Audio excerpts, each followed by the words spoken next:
Good morning, everyone. Welcome back to the session on Python for data science.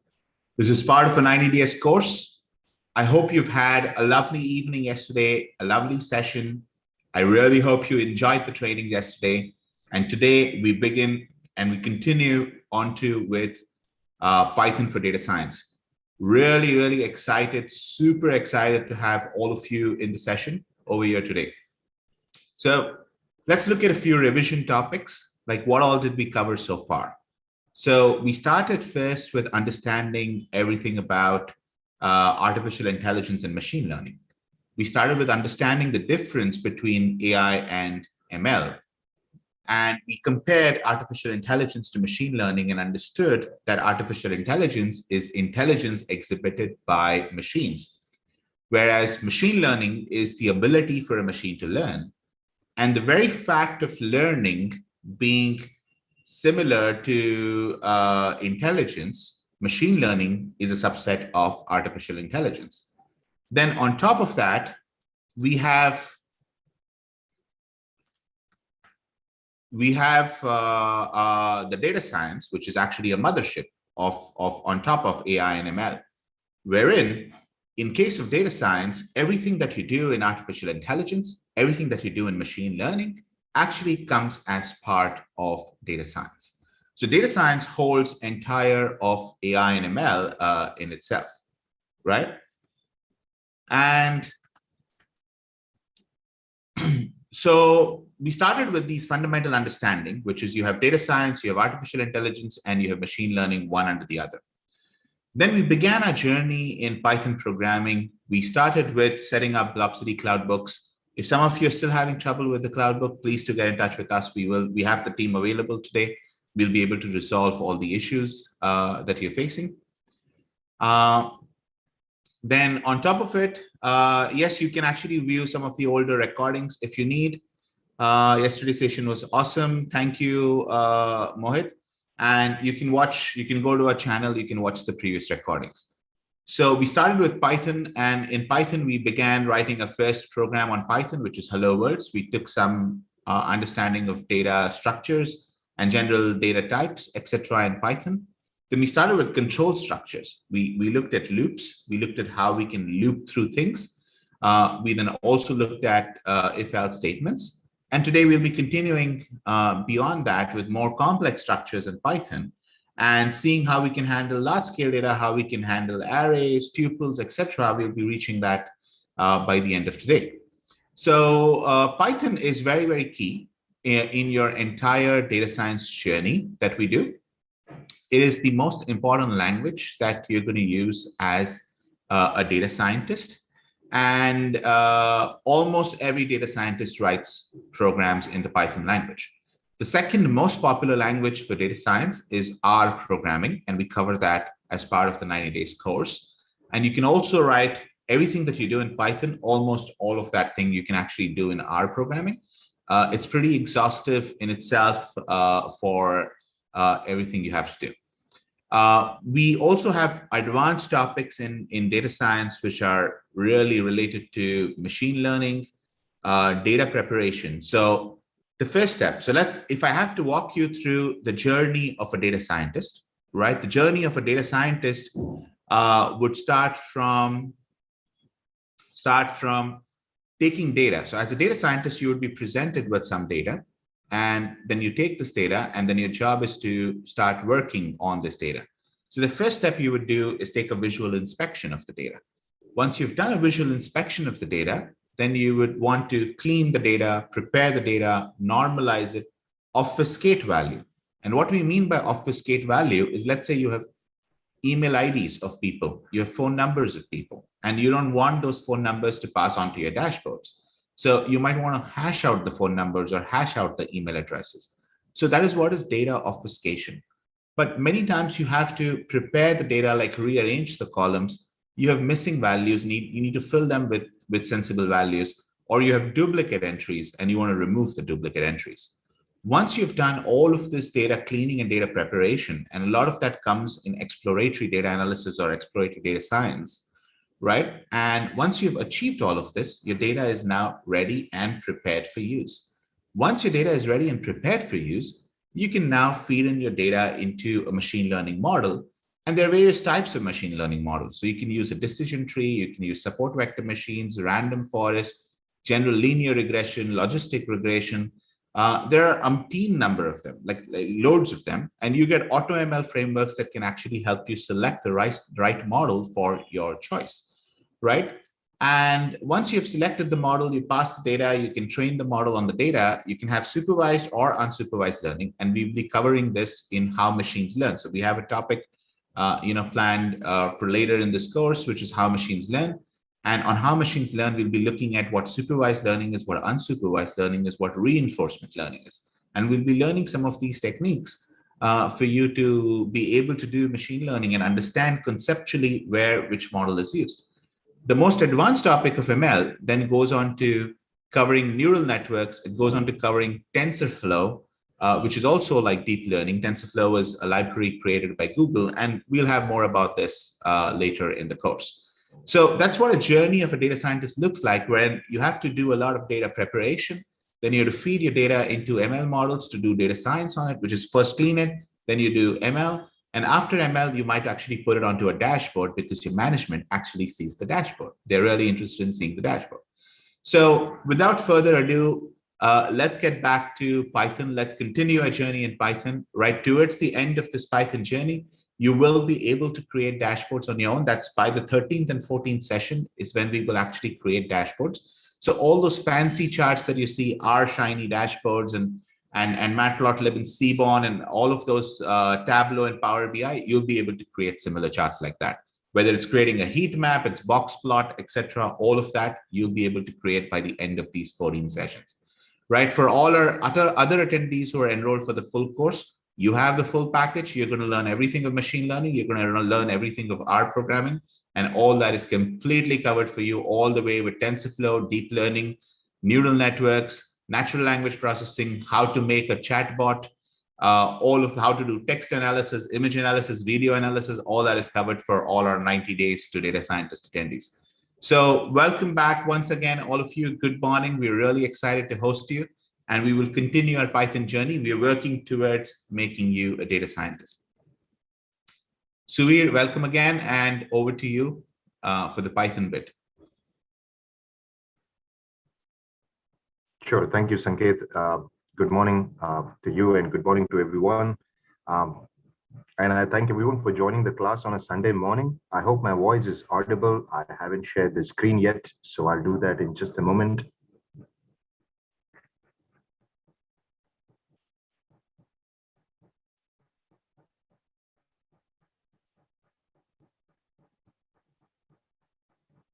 All right, guys, so welcome everyone.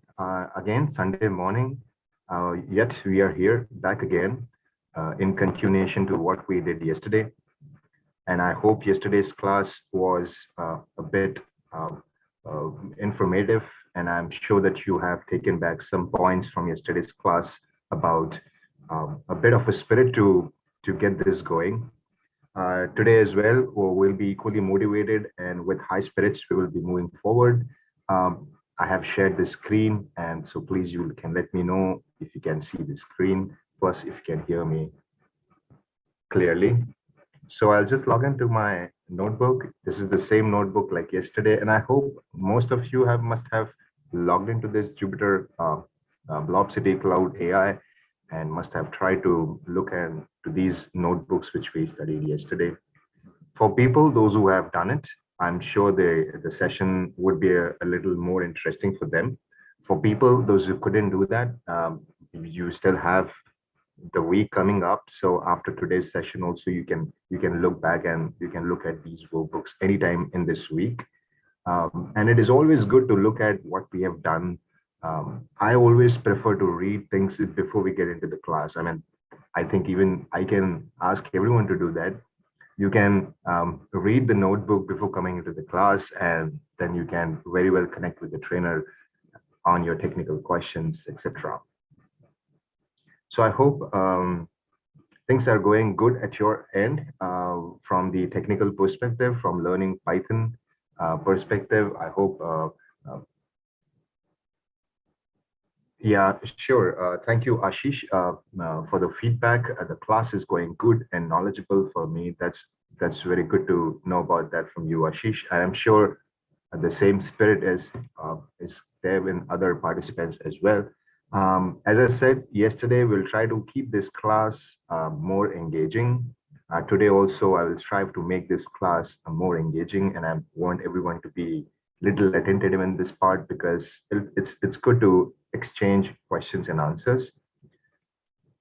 That really encourages the learning curve a bit better. So yesterday we looked at the Hello World program. We spoke about the Python fundamentals, correct?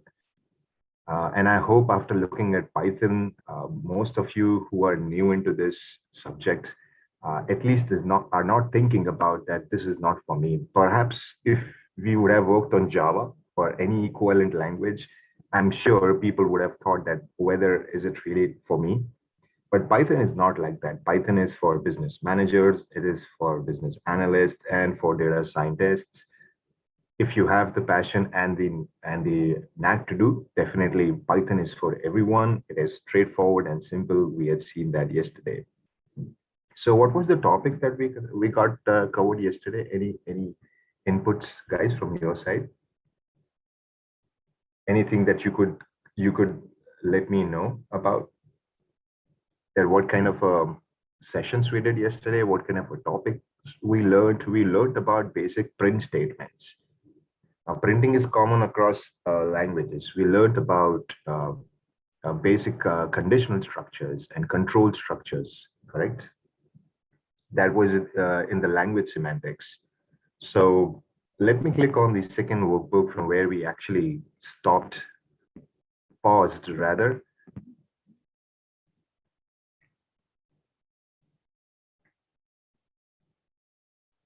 Okay, so we went through the language semantics. So what does a semantic mean? Yesterday we spoke on this part. Any idea? What does a semantic mean? Semantic is like a logical layer or kind of a logical structure that is attached like a metadata semantic layer.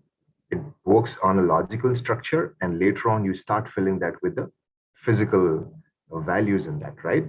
So the example could be a SQL table or an SQL table wherein you create a table with the help of the attributes that you need for those tables, and you define the kind of data type that particular attribute can hold in that table, right? So this is what the semantic is in Python. This is more towards the grammar of the language, plus what kind of a structure we can use in this language. There are some answers. That's great. So Abhishek Roy is saying that we learned about printing. Abhishek says we learned about loops. Shivendu says, yes, we learned about print in the Hello World program. Pooja says we learned about conditions. Ronak says we learned about loops. Aditya says about loops. Pooja says about random, the Python random function, absolutely. Funny Kumar says we learned about if statement. We learned conditions and loops, expressions, conditional statements. Very good. So we learned about all these things, but could you also specify in what scenarios are we going to use these kind of techniques like conditional statements? If you can give me any example, a simple example from a very starters and learners point of view. I had spoken about yesterday about basic refrigeration, right? The refrigerator which you have at home. So that itself works very good in Python from Python understanding perspective. You create different structures in refrigerator, like the shelves in your refrigerator. You kind of do a manipulation in your refrigerator by converting objects from one location to another. You also try to accommodate items in the refrigerator as far as you can. You also maintain some kind of a temperature, and you do a lot of input and output in the refrigerator, right? You take out some items, you put in back, and sometimes the items are no more available in the refrigerator. So what you do, you keep a check on that and you try to procure that back in the refrigerator, correct? So this is all about conditional statements and writing expressions. Now, expressions also we studied, there could be multiple types of expressions. We can have a string expression, we can have a number expression. We can have a Boolean expression. So can anyone give me an example of a Boolean expression? A simple example. So we know what are expressions. So could be a plus bc could be an expression. A square plus b square could be an expression. Could anyone give me an example of a simple Boolean expression? A very simple one. Yesterday we did a couple of Boolean things, right, during the if statement. So we wrote one condition about whether a is less than 5 or a is less than 50. And then we spoke about conditional if statement, that if a is less than 5 and a is logically equal to 5, something was those lines we did look yesterday on that part. So Anil says that if you want a range of values, if you want range of value or some limited value, we can use condition. I mean, that is not so convincing answer. You want the range of values, not sure. Harita says a true or false. Yes, that is correct. But what is the conditional expression in that? Manas says true and false. Abhijit has given the correct answer, says x is logically equal to 1. In fact, that is correct. There is one more answer which is correct, which says 3 is less than 4, which is absolutely superb because that is the kind of an input which I was looking at. Suresh has an input. We can use while loop in charging till the charge gets full, keeps charging, or else gets disconnected. Absolutely, Suresh. That's a very good understanding. So Suresh says that we have a while loop while the cable is plugged in, you keep charging. Okay, or while the power is on, you keep charging, else disconnect the charge. It's like, you know, kind of a once your system gets charged, your computer laptop battery no more consumes the power until it really goes down. Rockstar has a expression here called as an a logically equal to b. Absolutely correct, Rockstar. That's perfectly the right answer. Bobby says a is greater than 5. Absolutely, Bobby. That is also a logical expression. So now you know, I think everyone now knows what is a logical expression, and you can further make it complicated as you move on. There is another answer by Niranjan. Can we loop from third value in an array? I mean, something like absolutely, Niranjan, you can do that. So if you want to loop not from the start of the items, you can loop it from the nth item up till the nth item, or you can specify the n items to be looped into that. Very well, you can do that. It shouldn't be an issue. So we know what data expressions are. Similarly, we can have string expressions. We can have arithmetic expressions, that is number expressions. Many other expressions is something that we can look at. So yesterday we were at conditional statements. I think this one. So if I'm opening this conditional while with else, okay, let's start from here. Okay, and you can let me know if any questions you have or anything that we would like to discuss on this part.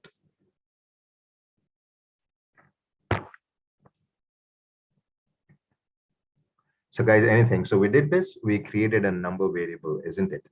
We created a number variable, and then we are using a while statement. So while the number is less than 5, you do something, and after you have done that part, you increase the number variable by an counter of 1.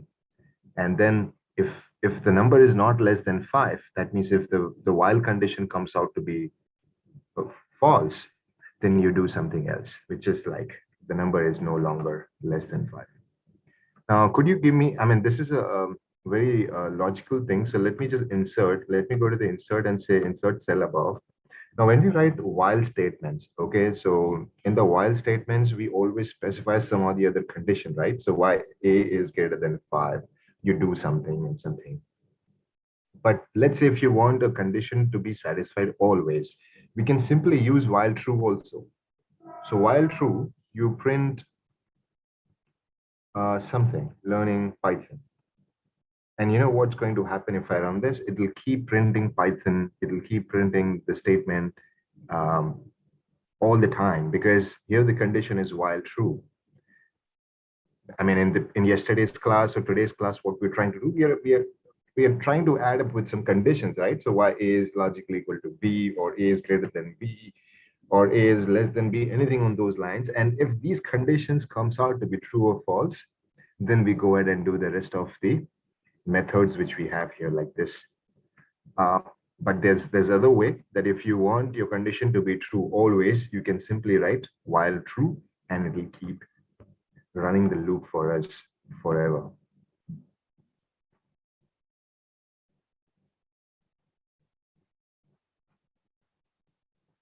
There's one more answer by Gajalakshmi and says A or B, A and 5 greater than 10.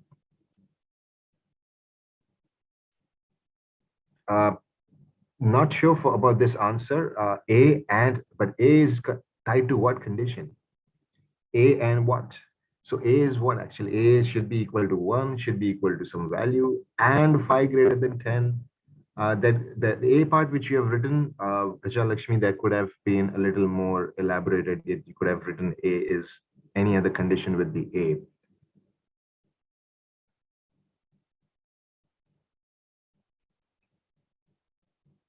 Yeah, you can do that, Akshay. So there's another input that can we use while with 1 is equal to 1.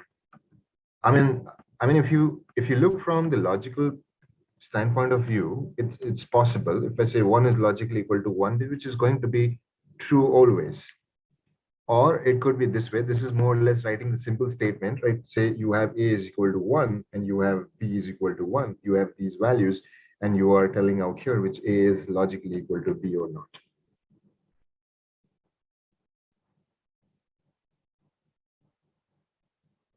Okay, so this is what the Akshay, we can do this more or less the same thing what you have been stating in the chat. Okay, so move forward. Nitish has a question. If you want to print something using while or for loops, how can we do that? Each time print statement is executed, it prints in the new line, not in the same line. I mean, it will not print in the same line, Nitish. Why should it print in the same line? I mean, it is a different record altogether. So if it is a different record, it will definitely run it on the next line. So this code is clear. If any questions, you can ask me the questions. I can try to answer. This is clear, very straightforward. We are actually using simply a while statement, and we have used nothing more than that. But there's another thing where we actually paused yesterday, and that was while with the else.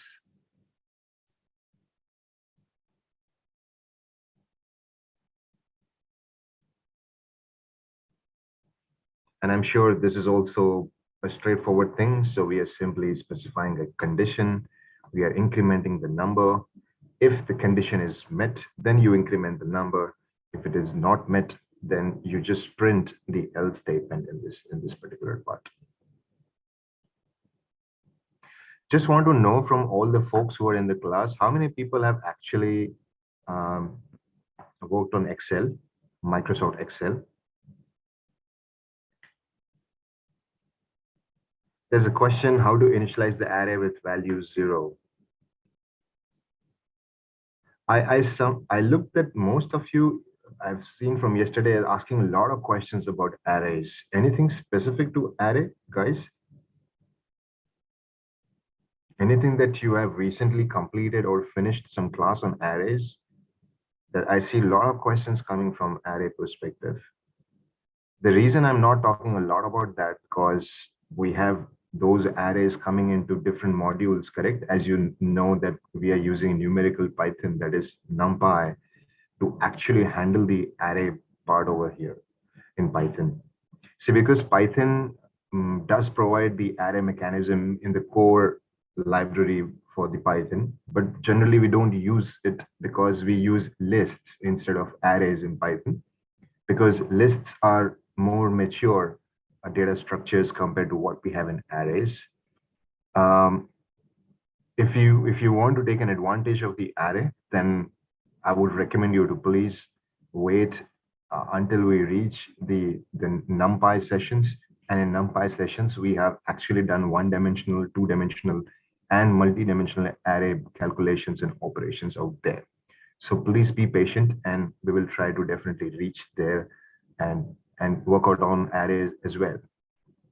So just want to know how many people have worked on Excel and what do you think about Excel? How many people have worked on Excel and have worked on, you know, the basic formulas like VLOOKUP and those kind of things, and also pivots. I'm sure a lot of people must have done data pivots. How do you think the data pivots work in Excel? Is it like, what kind of a dimensions do we have in the data? So definitely we have some answers here. So let me just go step by step. So we have worked on Excel, advanced Excel both. Shailesh says me. Can we have a break statement in while loop? Yes, definitely we can have a break statement in while loop. Chandan says Excel basics.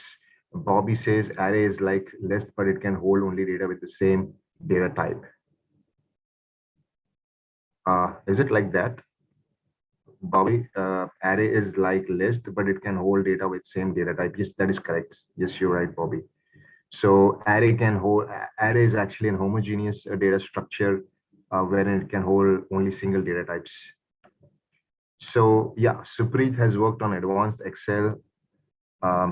Macronaut has already worked and Pooja Kamra has not worked on Excel. So the reason I asked this question is because absolutely for rows in the column. So Tejas has also worked. Bobby says, yes, have worked on VLOOKUP and pivot. So definitely we have some idea about how the data works, but that is a collection of elements what we see in Excel, right? But in Python, this is all broken down into different elements. So one column of Excel can be a list in Python. Pivot is for reporting. Srinivasa says pivot is for reporting. Yeah, absolutely, Srinivasa. And pivot is actually two-dimensional data, if you all agree with me. So apart from these fundamentals, dimensions of the data is equivalently important. So pivot is actually a two-dimensional data structure in for Excel. Anil Panda says, read underscore CSV method, do we require to give root folder path or just file name so it will automatically? It is always recommended, Anil, to give the root folder path so that you don't have to explicitly define the fully qualified name for where the file is actually located. You could simply give, in case if it is located somewhere else, you will have to give the fully qualified name. Otherwise, just the file name would do for the read CSV method. Okay, so moving forward, I'll keep coming back with you, keep joining you with some questions, definitely. So let's say we want to look at this example. Guys, let's have a look at this block of code. So here we have while statements, we have while loops, we have conditional control statements like if then else statements. So where do you think this print statement comes up with? So we have completed the while. Do you think this print statement is inside the while loop? Who all agree that in this code, which I haven't run so far, who all agree that this last print statement is a part of while loop? So let's look outside the while loop. So Ananya says it's outside the while loop.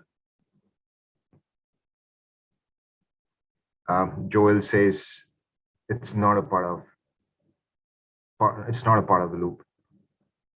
Okay. So how many people agree with Joel? Joel says it's not, like, basically not part of the loop, outside the while loop. Ananya says it's outside the while loop. Okay, let's see this. Okay, but you can see the indentation here of the print statement is right below the while. So do you think that it's still not part of the while loop? Quite possible that it is not a part of while loop, because if you want this thing to be a part of your while loop, you have to ensure then the indentation of the print statement is a bit inside the while and not outside the way we see it. So let's read the statement and try to understand. So we have created a variable called as number, and we have initialized with it a value of 0. Okay. Now we have a condition which needs to be satisfied in true or false. So while number is less than 5, we have no idea right now. But yes, since we know the number, we can say that the condition is actually true because 0 is definitely less than. So there are a couple of answers here.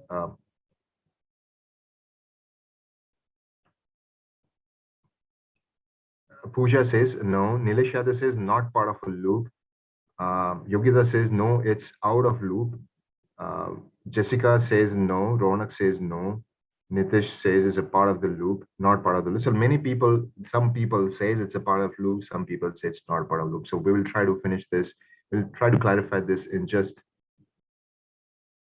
Ashish says while and print statement are both at the same level. Yes, that is correct. So what does that imply, Ashish? Is it a part of the loop or not? Ankit says disagree. Disagree with being a part of the loop? Okay. Let's see. So now we have print this. So let's say if this condition comes out to be true, then only this part is going to work, correct? That is absolutely correct. Akshay, indentation is important to understand Python better.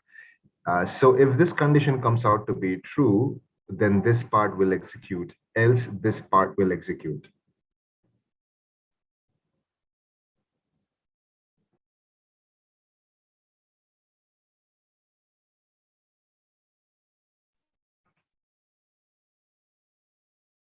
So let's see it. Okay, I'm going to run the statement.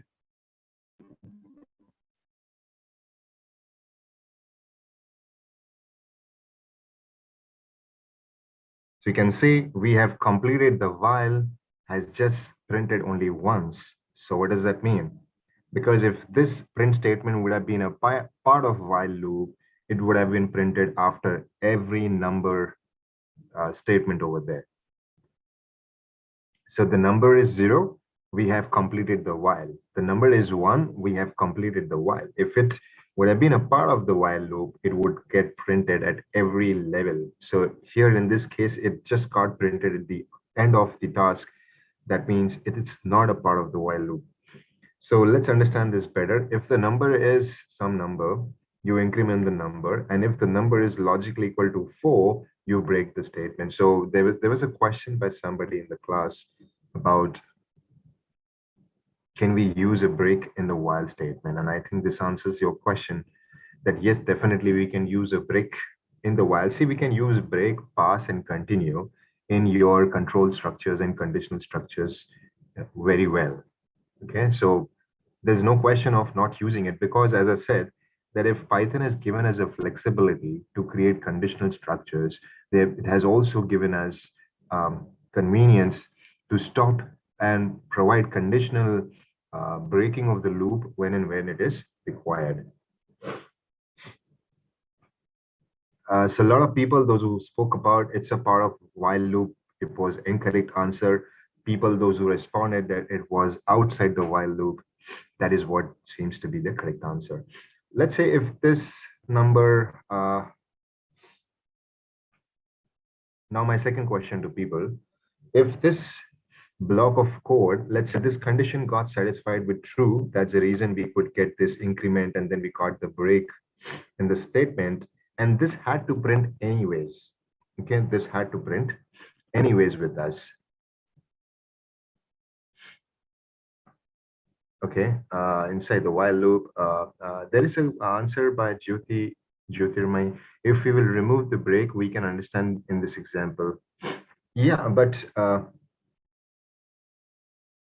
yeah, that's fine. Even if you remove the break, you know, the condition will going to stop anyways, because in the first condition we have while number is less than 5.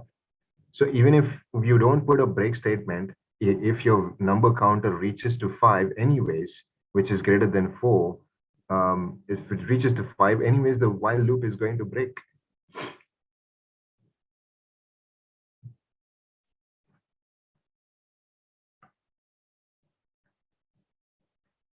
There's a question by Joel, why number is not less than 5 hasn't been printed when the while loop has broken. See, because No. See, there's a pattern to this, right, Joel? So there's a question by Joel that why we didn't print this statement. This statement, number is no longer less than 5, will be printed since it is in the else part, right? So only when this condition turns out to be false, then only this statement will be printed, number is no longer less than 5. This is one way. The other way to print this number is no longer less than 5 is when you comment this one. If you comment this part, definitely you have number is no longer less than 5. Simple stuff, right? So this is what the logical thing that we need to understand when to use what. So I just commented that particular line, and I did not allow it to break by itself. Sorry, I did not allow it to break in a manual way the way I did. I rather spoke about breaking it naturally by the loop. I hope that answers the question, Joel.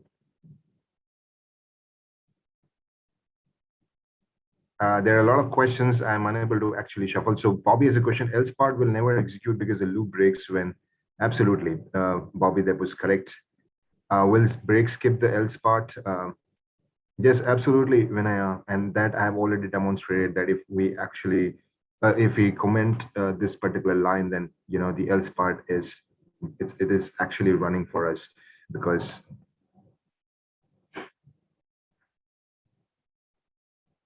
so Abhijit has, if we do not put break statement and else statement also will be executed. Absolutely, Abhijit, and that's what we did. So I'm going to, I have already commented this part.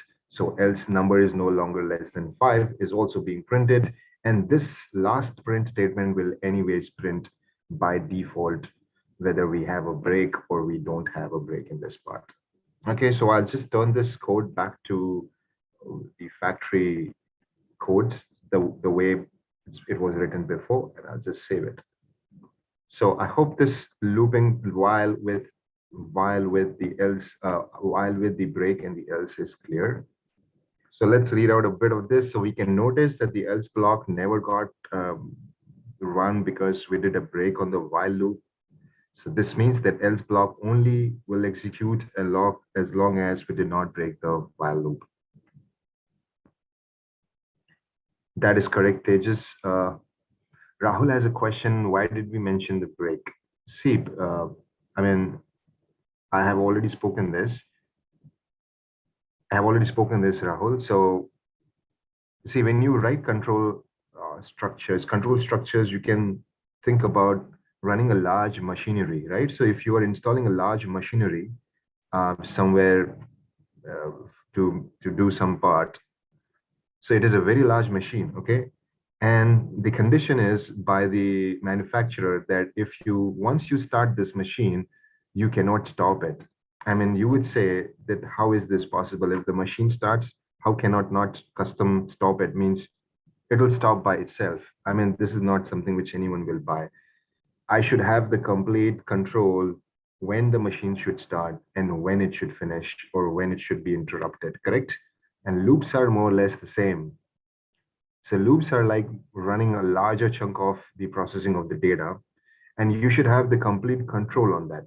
To give an example, let's say you are doing data processing or you're doing data manipulations or data cleaning for some data. Let's say you picked up some data from Twitter tweets, or you picked up some comments from YouTube blog or, you know, a section over there, and you have actually put some loop in your statements about if you encounter a specific word, then you filter that. Otherwise, don't filter that. So if you don't, let's say if you don't put a break, in case if you get a special character, you would say if you get a special character, then you pass, correct? So if you get a special character in the comments, like some people write emoticons, if some send question marks, some put just special characters like star, hash signs, which are actually no use in text analysis.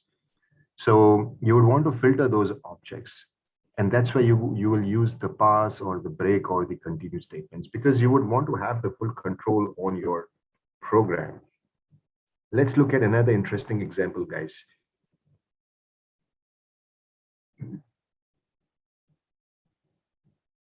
I'm sure that everyone is with me right now. And since we are doing this from the yesterday's class, this is a follow-up on the last sections of the class. So I hope we all are in the sync. We all are in the same on the same page. And let me tell you guys, if we are able to understand this part, then the interest level will sustain.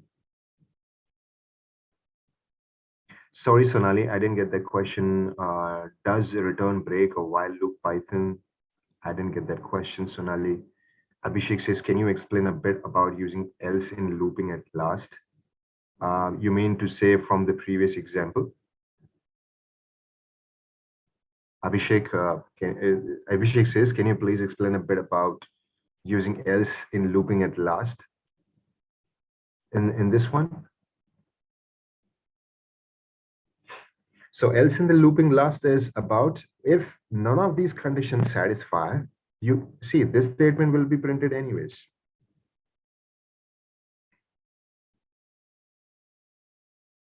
Yeah, that's what I'm explaining, Abhishek. So this statement, you can see that the print statement, this will execute all the time, whether it has got nothing to do with your while loop or else loop over there. This will be printed anytime in the screen because it is at the bottom of the section. But we are interested more on the else part, as you said, which is at the end of the looping, correct? So this else will execute only if this condition turns out to be false, or if I comment this break. That's what I said before. So the moment we say the number is something 4, and when this loop comes back here and says, oh, the number is not less than 5, it has actually become it is not less than 5, it has actually become 5, it has actually become equal to 5. That's where it will print else the number is no longer less than 5, which is like the same way the way I ran the code before.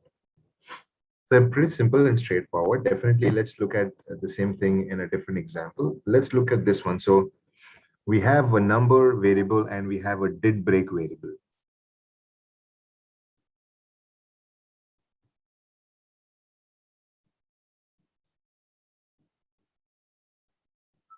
I'll come to that, Sonali. There's what is the difference between a return and a break in Python?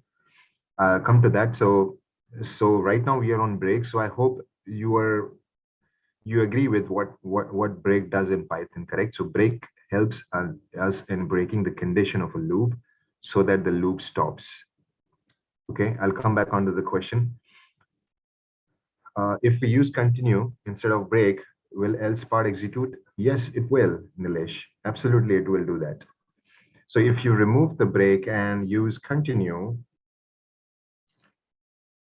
the else part will execute because it is the code is continuing, right? So the number is being incremented anyways from 3 to 4 to 5, whatever.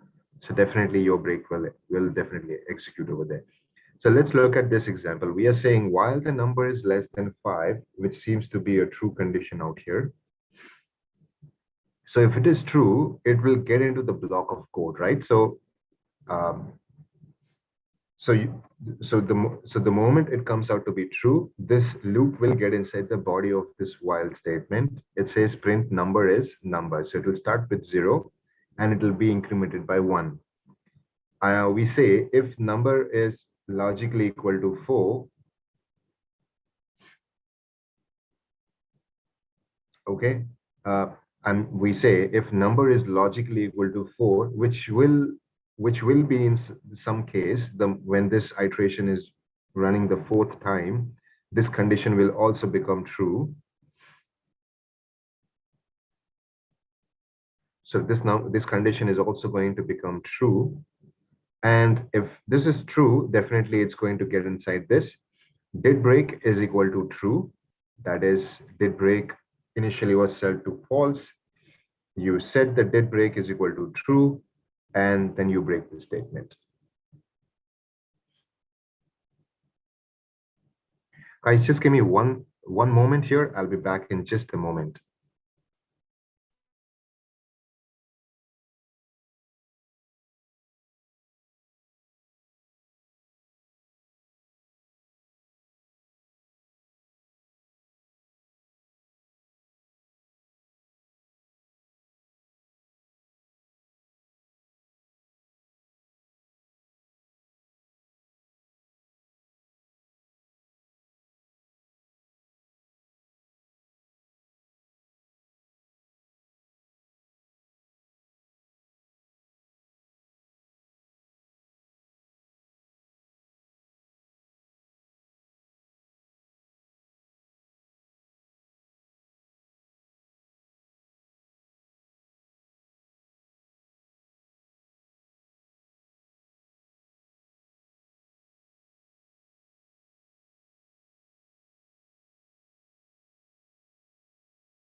Okay, I'm back.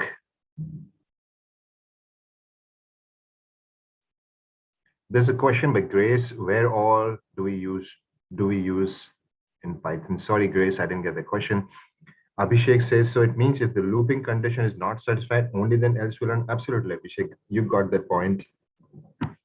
So if you have written the else part, which is in the loop, and if the loop condition is not satisfied, then only the else part is going to run in this case. But let's come back on this example, which seems to be a little complicated compared to what we have seen before. How to print random numbers using print? Rockstar, this is a bit of the random numbers we had seen yesterday. So random.randint is something that you can use to print random numbers. You can simply say import random and random.randint, and you can specify the range that you would want to give, and you can say print. Other than that, you also have the R norm distribution random numbers, which you can sample it out. You can simply say sample R norm. We're going to reach to that point definitely moving forward, Rockstar. So let's try to stick on to what we have right now for better understanding. I'll definitely come to that point. Okay, so do you think this code is complicated, what we see on the screen, guys? And do you think we can work on this code? And let's see, so what will happen if the number reaches your threshold of 4, let's say? Okay, so if the number reaches 4, then you set this variable to true, which was earlier set to false. Set this true, which was correct earlier, set to false. That's what we've been looking at. So earlier when we started the program, it was set to false. And then the moment the number reached the iteration of 4, or when the number became equal to 4, you replace this false in this variable with true, and then you break. So in this code also, we did the same thing. If the number reaches 4, colon, and you break, correct?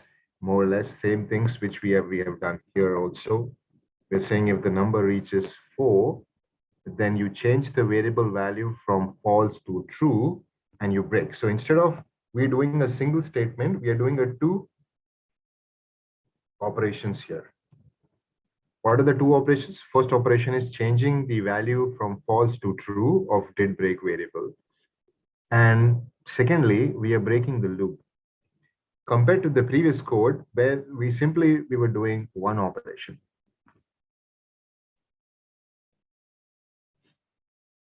Preeti says, please explain the current code. Yes, I'm trying to do that. Grace says, any rules for using colons and semicolons like with all? That's absolutely, Grace. There is a grammar to this. We cannot randomly use colons and semicolons wherever we like to. We have a standard protocol for that, and we always follow the protocol when it comes to syntax of the language. That's what we're trying to do. Pooja says, if not, did break will be executed when did break is false. No, we haven't reached to that part, Pooja. I'll just do that in some time. Pranjal says, did break is variable? Yes. So did break is actually a variable. Yes, I'm trying to explain that part.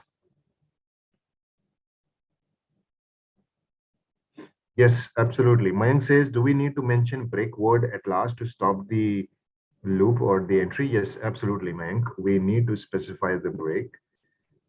If the number reaches to 4. See, we got nothing to do with this did break. So don't please assume that this break statement has got anything to do with this did break equal to true. It has got nothing to do with this variable. This is just a variable. And we are just saying that if you are anyways writing an if statement, so why don't you please also change the value of my did break variable along with that, so that we don't have to write different statements. So I'm simply saying if the number reaches to 4, you do 2 things for me. You first go ahead and change the value from false to true for did break variable. And also you break the statement. Okay, so 2 operations here. So that means if I comment this part, let's say, okay, this part is commented. And if I simply run this, now we have got nothing to do with this did break. Actually, did break variable is of no use if I comment this part. But anyways, if I try to run this, what do you think it's going to print for us? All up till number 3 or all up till number 4? So here the number will be incremented by 0, 1, 2, 3, and 4. So the moment the number reaches 4, you break it. So that means we have all up till only 3. Because 0 is set to 1, then 1 to set to 2, 2 set to 3. The moment the number becomes equal to 4, you break it. And that's what happens. It didn't even get a chance to print number is 4. We simply used number is 3. Good question. There is a question by Rockstar saying, why semicolon after true? Can anyone answer that part, guys?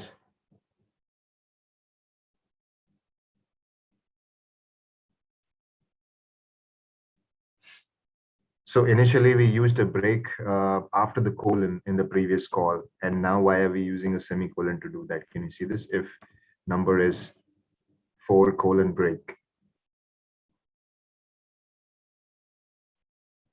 Very good. Good answers.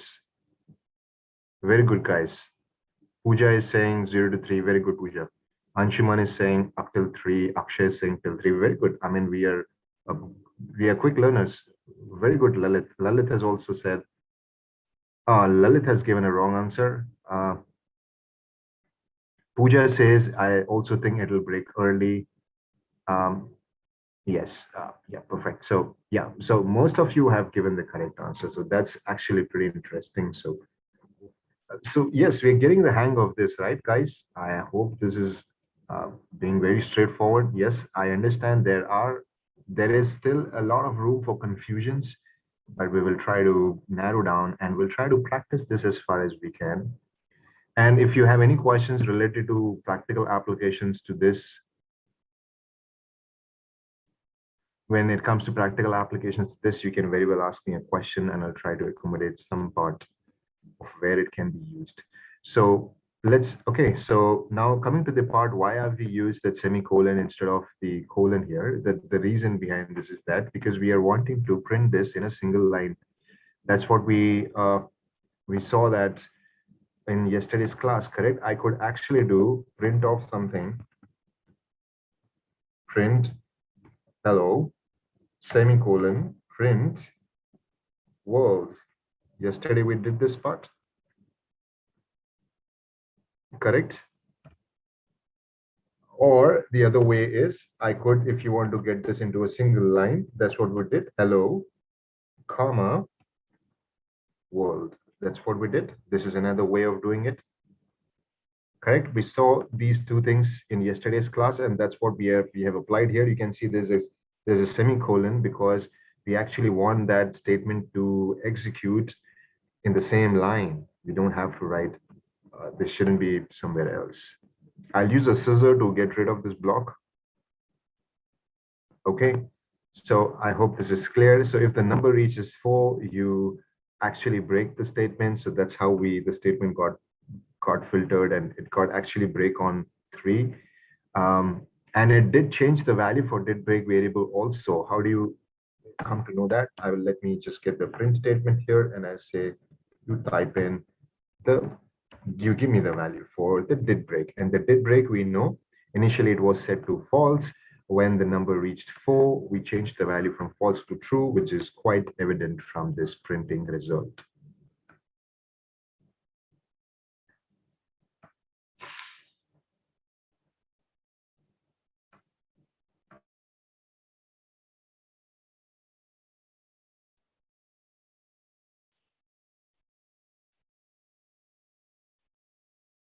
No, absolutely.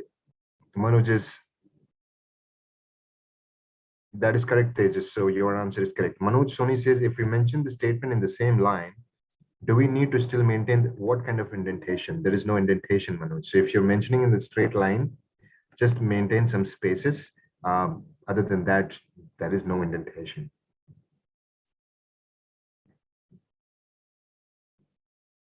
Did break is a variable, Priyadarshini.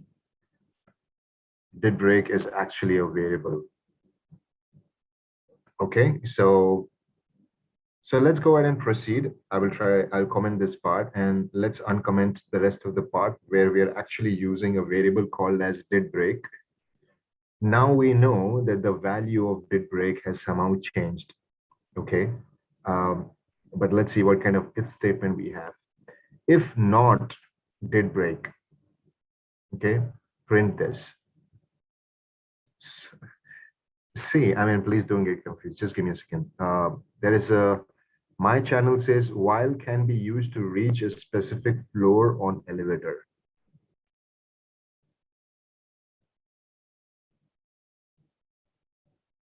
Yeah, that's correct. So you can say while the elevator is on, you take me to floor number 10.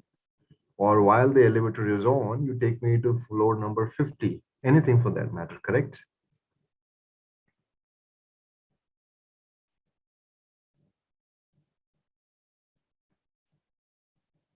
Jaydeep Panchal, semicolon after break. No, there is no semicolon after break. So coming to the second part of the code, this is also interesting, guys. So, I mean, you can see, you can say if not, I gave you an example about while statement, right? So let's say if I say if true, print. Okay, so, or I'll say while, you can say while true, you print something, correct? And this is what it's going to print. Print whatever you want out here. Okay, so while true, it'll keep printing. So can I make it this way? Yes, I'm coming to that part, Preeti. So while the true, we are saying, so we are saying while not true, print something. What do you think is going to happen in this case? What do you think is going to happen in this case? You tell me. I mean, I would like to ask everyone. In fact, there's a lot of questions coming. Just give me a second.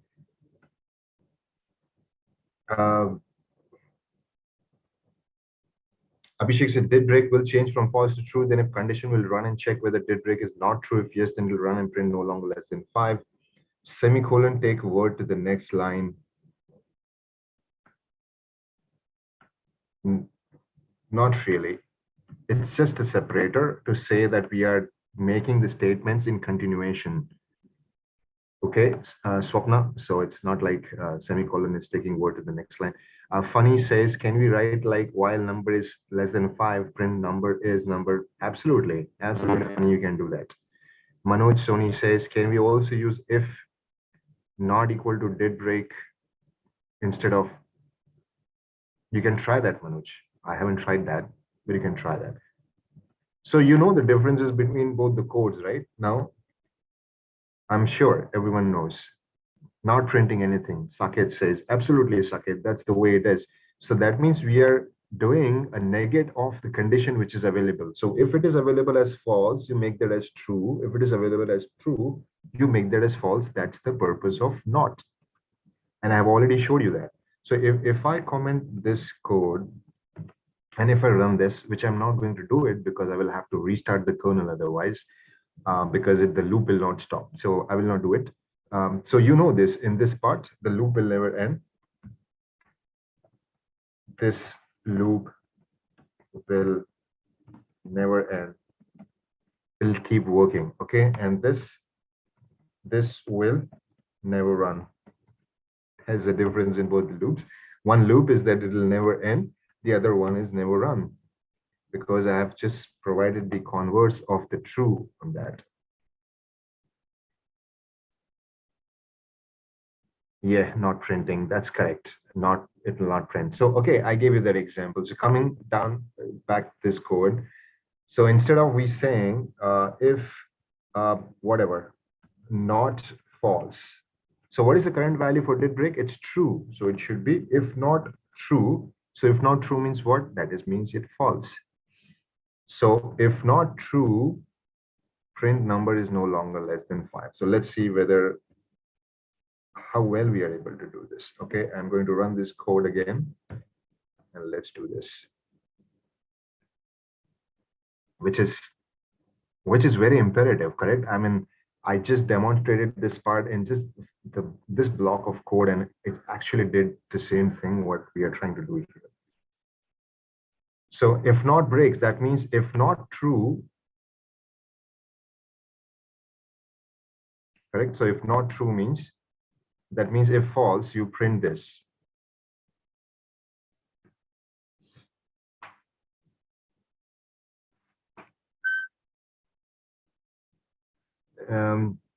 If we place /n in between two words, there is a space before next line. Why? That means you have to reduce the space over there, Jyoti. There is an extra space which might be there available. You can try checking the spacing for your syntax. Generally, it should just give you the next line. It should not give you any spaces.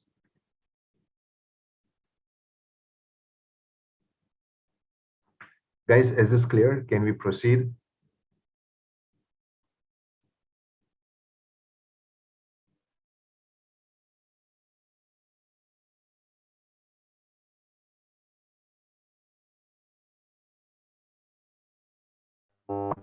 That yesterday, right? So the double, we are using it for confirmation whether this variable's value is equal to this value or not.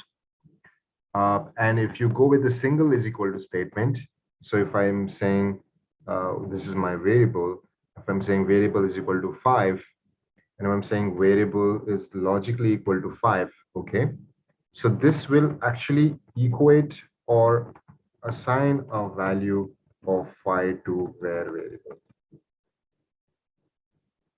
Okay, and this one will check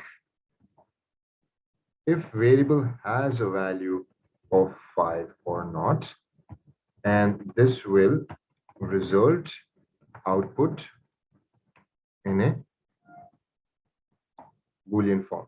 Okay, so it's going to tell you whether this variable is logically equal to 5 or not. So in this case, if I do a print of where this is going to come out to be true, because variable is actually equal to 5.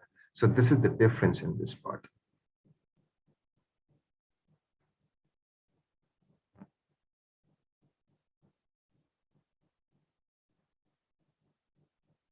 Vinaya, I have not tried those 3 is equal to's. Honestly, you can try that at your end. What does the 3 is equal to do when you move forward on that part? Okay, so I think this code is clear and requires no further explanation to this. It is all about having a positive statement and then converting that into a negative statement. So pretty straightforward, just to be a little tricky over there. Those kind of options are there with us.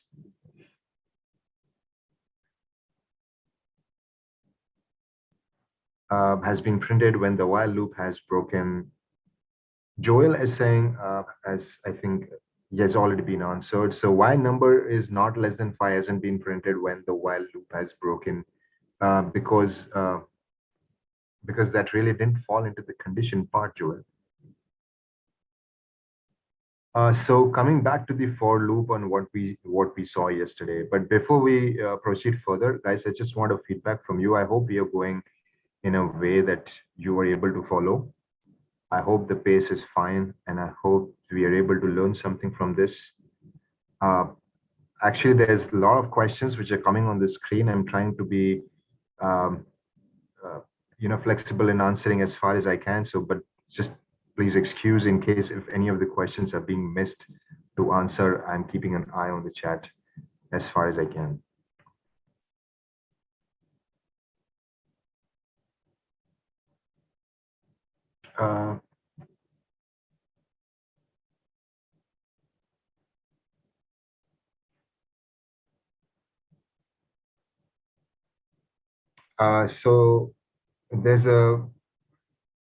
So Jyoti, you can see in this line print of hello, you don't specify. Why do you want to put a \n here? Why don't you simply put up a print hello and then semicolon in the print world? That is a more a reasonable way of writing the code with the new line of statements. Generally, the \n is written at the end of the sentence or end of the statement because you would want the statement to be printed in the next line. What you're trying to do here is you're trying to put this between your two words, try to separate them up. Khushbu says, did break variable actually require here? We can also get the output without this variable. Absolutely. I showed you that, Khushbu. We could also, I commented that part, right, of the did variable part, and definitely we can still get the output over there.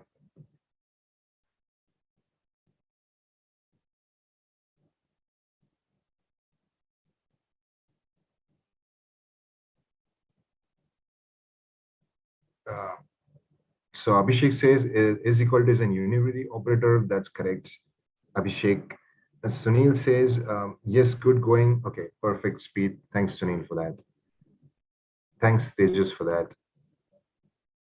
Sure, Akshay, thank you so much. Thank you. Okay, let's proceed and come back on the for loops. We did this for loop yesterday. So what does a for loop do? For loop actually loops items, that's correct. But how different for loop is from while loop? I hope everyone is aware of that.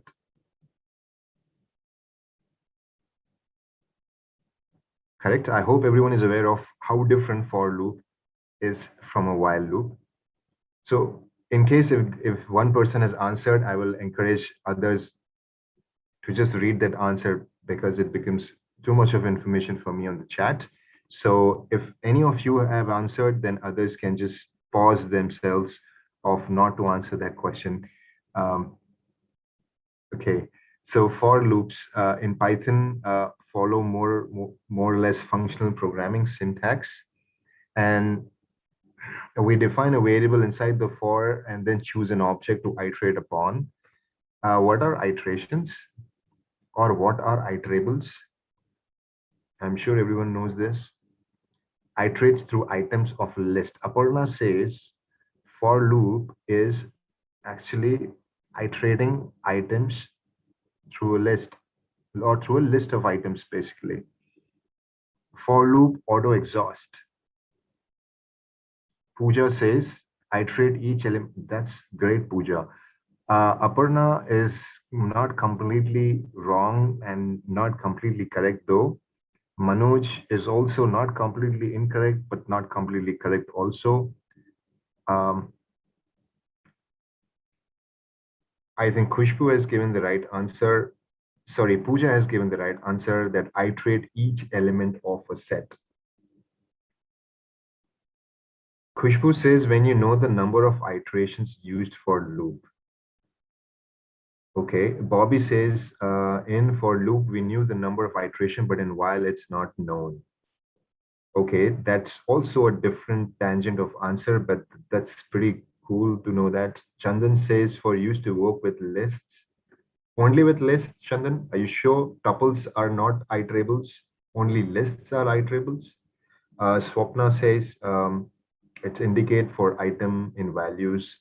Yeah, I think Swapna and Pooja, more or less, you are very, Pooja has given the accurate answer.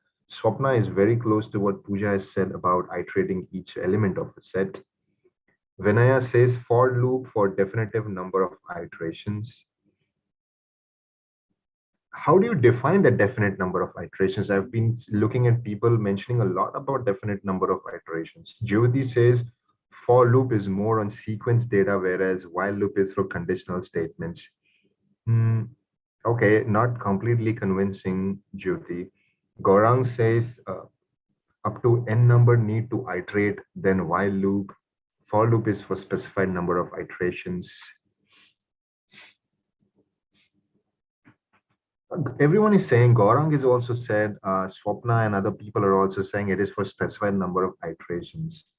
But those specific number of iterations, that is within our control, right? We can, even if a list, even if a for loop is depending on a list which has got 100 items, we don't want the for loop to iterate on 100 items. We want it to iterate only on 15 or 20 items, let's say. So we do have an option to keep it over there, right? So both in while and for loop, we have an option to break the loop. So why we are getting answers like loop is for specified number of iterations? Maybe, okay, so Amarnath says it keeps repeating how many ever elements available in the list.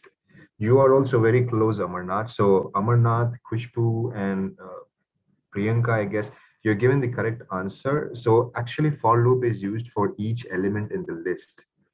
That's a different thing that on how many elements you would want to work upon. That's your choice. If you have 100 elements in your list, it purely depends on how many elements you want to iterate from that list. But ultimately, for loop is all about cherry picking every element from the iterable object. And you can't just do this from any object. Your object should be iterables which allow iterations. Can you add to list in Python? Okay, I'll come to that part in some time. So let's come to this part. What do you think this is? What do you think this fruit is? The fruit is a list of, actually I should be writing is a Python list of items. Otherwise, it's just going to be a general list of items. It should be a Python list of items. So we know that this is a list. Correct? This is a Python list. And we are saying that for fruit and fruits, you print fruit is fruit. So that means it's going to print 3 times for us that fruit is apple, orange, mango. In the above example, fruit is an array, and we have utilized a for loop to iterate through every element of the array. In case you prefer to iterate on index, you can also do this as well. So let's look at this one. I'm sure this is very clear to everyone and have no questions on this part. But you might have some questions on this for loop out here in the bottom. So let's look at both the for loops, and you can please go ahead and put forward your questions. Joel has an answer. For loop is when we already know the number of iterations range, maybe. Absolutely, Joel. But the correct answer, what I would think of knowing is that for loops, other than having a stipulated or a discrete set of iterations over there, for loop is more precise for looping every element which we have in the set with us. So if you have a customer database of 2019 and you have a customer database of 2020, okay, and all these two sets are completely distinct from each other. So 2019 may have customers which have shopped with that particular in that business.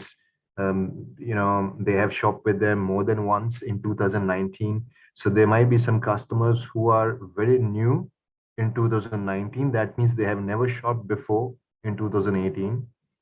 There could be chance that in 2019 there are the same customers who have shopped more than once over there. So when we want to actually pick every customer for analysis, that's where we're going to use a for loop on 2019 set of customers. So it's going to pick every customer and going to define what kind of an operation we want to do with that customer. Whether you want to assign a PIN code to that customer, you would want to have his name split into 2 different parts, whatever the task is going to be, it's going to operate on every element of a set.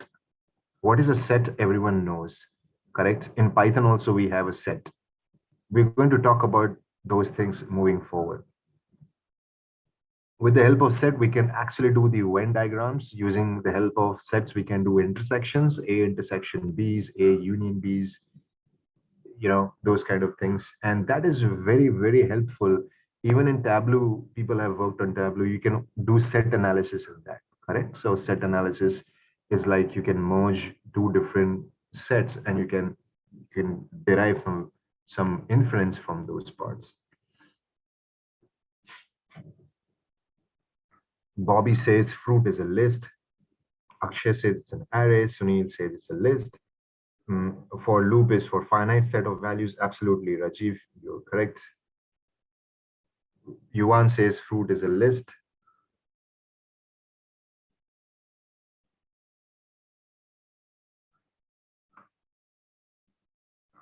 Sorry about that.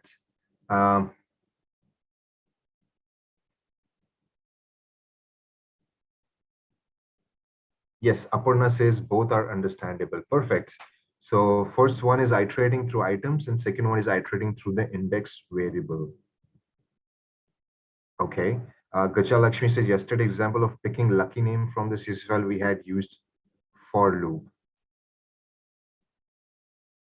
We read the file inside that and you are correct. For every item we worked upon that. You're right, Gacha Lakshmi, that the yesterday's draw which we used, we had definitely used a loop in that. Abhishek says, although both are top nested tested loops, but for loop iteration single line, whereas while updated at the end, while is most conditional base, for is for element. Okay. That's great to be interactive with everyone. Pranjal says for loop is iteration purpose and while for condition. For loop is like to do this for each item in the list. Absolutely, Rajiv. That is the correct part. Thanks for giving perspective on the loop. Thanks, Vinaya. Abhishek says, I think most of the people in forum have prior understanding of working in Python. I'm completely new to Python and facing difficulty in coping up with the speed. Abhishek, I think most of the people here are new to Python. I mean, that is what my understanding going on. Would be good if all definitions with examples are made clear before jumping onto code, like understanding list, array, tuples with different examples. So I'll try to stick to that, Abhishek. Thanks for that feedback. I always try to make the class as simple as possible. I generally myself, I don't like to make the class complicated for no reason. The codes are simple. You can see the codes are very, very basic codes. They are not advanced level codes. So in case if you have any questions, please do put and I'll try to answer that. So let's go to the second loop, which we have here for index in range of length of fruit. So what is this range of length of fruits will do? I explained this to you yesterday, right? So let's say I have a list called as my list, and this is a numbered list. So let's say I've got 3 elements in that, and I'm going to say, what is, you give me the print of my, sorry, you give me the print of length of my list. Okay. You give me the length of my list. And I'm sure everyone knows how the indexing works in Python, right? Indexing work from 0 to, sorry, from 0 to last n, correct? That's how the indexing work in Python. Index in Python starts with 0. Do everyone agree with me? So that means it has got, this one has got 3 indexes. One is 0, 1, and 2. Okay, this is 0, 1, and 2. 0 is 3, 1 is 4, and 5 is actually, technically it's 3, but index wise it is 2. Okay, this one. So what is this it's doing? It is getting me the length of this. So what if I change this to print? You get me the range. Okay, range of what? Length of my list. Can you see this is the range? I think there was a question by somebody in the lecture that can we define the range of picking up indexes using the indices. Someone had asked and I said, we had seen an example about that yesterday, but today we'll see. So range of 0 to 3 means that it has got the discrete iterations to be taken up. We can also do it this way, that you can say length minus something. Length minus 1 is going to give us 2, and then you give it the range of 0, 1, 2. So that's what, so it depends on the programmer what kind of a range you would want to get it over here. I'm saying for index in range of length of fruit, so that means we have index length of 3, because what kind of fruits we have? We have 1, 2, 3. 3 fruits we have in the list. So definitely the length, the range here is going to be, here also the range is going to be 0, 3. This is what it's going to be. That means it's going to iterate 3 times. Print fruit is fruits, which is nothing but your actual variable, and you get me the index for that. I hope this is clear, otherwise I can explain. It will print 0, 1, 2, start from 0 to n. That is correct. Thanks for, yeah, that's correct. Okay, so coming to some of the points, like I think we have not seen this kind of before. Not seen this before, correct? Have you seen this before? Standing bracket thing. I'm going to explain that very quickly to you. Okay, so let's go to this. I'm going to say print my list. I'm going to explain this very quick, guys. So let's look at this print my list, which is this one. Okay, we would want to extract elements from this list. Let's say from this my list, whichever we have. How are you going to do it? We want to extract elements from this list. I'm going to say whenever you want to extract elements, so you say when, sorry, on weekends my fingers don't work. When you want to extract, use a standing bracket, correct? So I want to extract something from this. I'm going to say 0:1, okay? And so 0:1, you can see I've got only 3 as an output, because what is the position of this? So 0:1 is just 3. Let's say 0:2. You can see I've got 3 and 4. Can you see this? 0:2, that means 0 and 1. There's one more thing that since indexing, this is for the beginners. Some people pointed on the chat that we don't understand what language they're using. So I'm trying to simplify this for those folks. Since indexing in Python starts with 0, always remember when you have a range, okay, simply subtract last item with 1. Okay, I will explain this what I mean. So let's say you are saying you give me a range from 0:2. So 2 is the last item. You actually minus 1 from this. So 2 minus 1 is going to be 0:1. And the 0:1 from the index part is 3 and 4. That is what we have, indexes 0, 1, 2, correct? So 3 and 4 is actually 0 and 1. And that's what this is going to give me, 3 and 4. If I make this to 3, that means 3 minus 1, it comes out to be 0:2, okay, which is 0, 1, and 2. So that's how it's going to give me all the 3 elements. You can see we use standing brackets when we want to extract elements from the object using the index method. Index means by the position of that. Absolutely. Absolutely. Everyone is correct. Rahul Singh is correct. Aparna is correct. Yuvan, Abhishek, Aparna, Ilna take 11th position. Absolutely. So everyone knows about that. So for people who didn't know, so I'm saying now for index in range of this, so that means there is a range. That means you iterate 3 times, okay, because there are 3 elements which we have already taken a note. Print fruit is fruits, which is nothing but our variable, which is a list of fruits. And whatever your index here is, so your first index, that is 0, needs to be printed. Your second index needs to be printed, etc. It says fruits is not defined. I think I have not run this part, so let me run this part. Okay, and I'll go here and I'll try to run this one. And you can see that more or less we have done the same job. Slicing of the list, yes. But this is not a slice. This is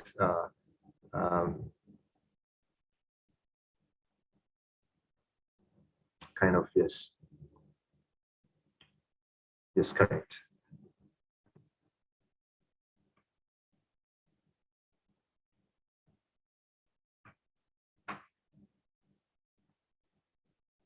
So the range function returns an evenly separated list of integers starting from 0 all up to the value specified. Guys, this is correct, right? I hope what we are learning is all from the fundamentals. Sometimes it does feel like that we are going back to school and we are learning all these things, but But personally, I enjoy all these things. And I hope the same that others also enjoy, because working on data, um, I mean, I am pretty enthusiastic on working on data. We always first get the data. We try to look at the data and try to look at some parts. Then comes up technically designing, technically implementing, and technically creating dashboards. Even when we are going on site for customer requirements, first thing is to understand the customer's problem, understand his requirements, whether it is technically feasible.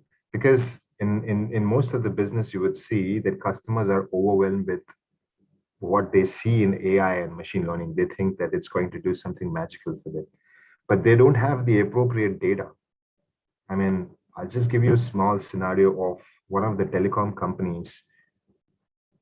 I will not name that, but one of the telecom companies had a project for recommendation system when it comes to the caller tunes, correct? So people subscribe to caller tunes. So there are two options. Either the person can get into the app and can enroll for a caller tune, which is charged at around 49 rupees per month.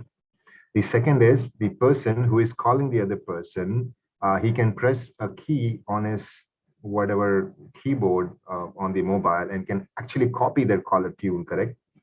So the campaign was more or less for the second one. That is, when the people are calling the other one and they should press the button to copy that caller tune. The moment they copy the caller tune, the 49 rupees is deducted from their account. Basically, it's value added services which they are giving. They wanted to monetize this part. So the biggest pain in this was data, of course. And firstly, we had to segment the customers' data, and based on their choices. About some people like spiritual kind of a genre, some people like rock kind of a genre. So we have to first segment them and come up with a UBCF, like, you know, item-based content filtering or user-based content filtering, all those kind of things you had to do. But the point is, when we actually approached the client, they didn't have the proper data. They did have the data, but the data was quite sparse. So in some of the information, some of the customers did have information about something, some didn't really have the information. So the second part in the data science project is to check for the feasibility of the data. First thing, what client is saying or what the problem statement is saying. Is it practical to implement that? If you feel that is practical, then look for the data part. What are the data hubs from where I can pick the data? What quality of the data I can expect from these channels? And what is the post-processing task that I will have to do on this data? And if I'm filtering the data, then what kind of a level is being left with me? So if I have 100% of the data initially, after filtering, I might be left with 10 or 15%. But that purely depends on what kind of things you're trying to implement. When you go to machine learning, the data becomes significantly important, because without data, you can't do anything. Even if you want to train your model, you have to first collect the data. And getting data is highly troublesome. Is a second level. In fact, I would say it's a first level of challenge that you will have to collect the data. Customers will give you problem statements, but they'll never give you the data. So it's very difficult. So yes, definitely we have these range functions to separate a list of integers starting from 0 all up to the value. So the integers will be ordered. This function is used in places. So you can see for above for loop, similar to the for loop, you have most likely seen in other programming languages like this one. This is, I think, for Java, I'm not sure. For with else, no problem in this. This is also very straightforward. So for fruit and fruits, print the fruit is fruit, else finished printing fruits. So what do you think we're going to get this? So after the loop is over, we're going to print. So for fruit and fruits, if that kind of a thing is over, then we're going to do else print finished printing fruits.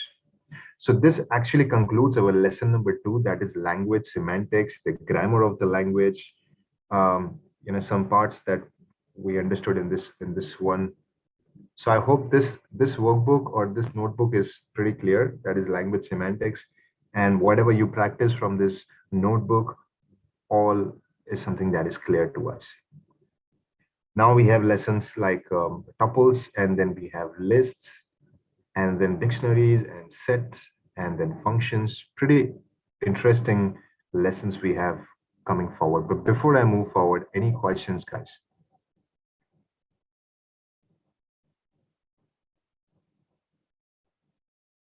No, Rahul has a question that my list 3 to 5, if index count starts from 0 to n, then why the length of this? Rahul, I mean, come on. Definitely. I mean, if you, let's say if you have a bag of balls, 20 balls, you have a bag of 20 balls. If I start the indexing of those balls from 10, let's say, so it'll go all up till what?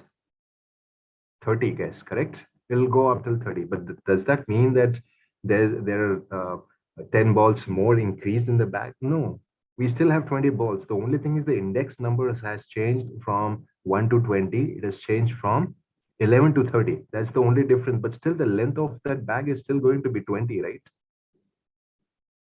So it doesn't matter. Your indexing numbers has got nothing to do with the count of elements you have in that list. So if you have a list of 3 to 5, which I just explained here.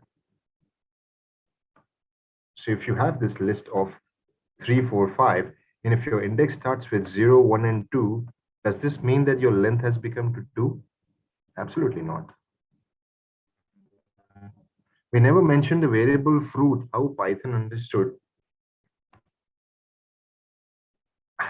Okay, after for condition goes for else will run. That is correct, Abhishek. But I want to answer this question. We never mentioned the variable fruit, how Python understood. Why not? So I think maybe this yesterday's class was a disconnect to you. But just to repeat that, Akshay, this could be any imaginary thing.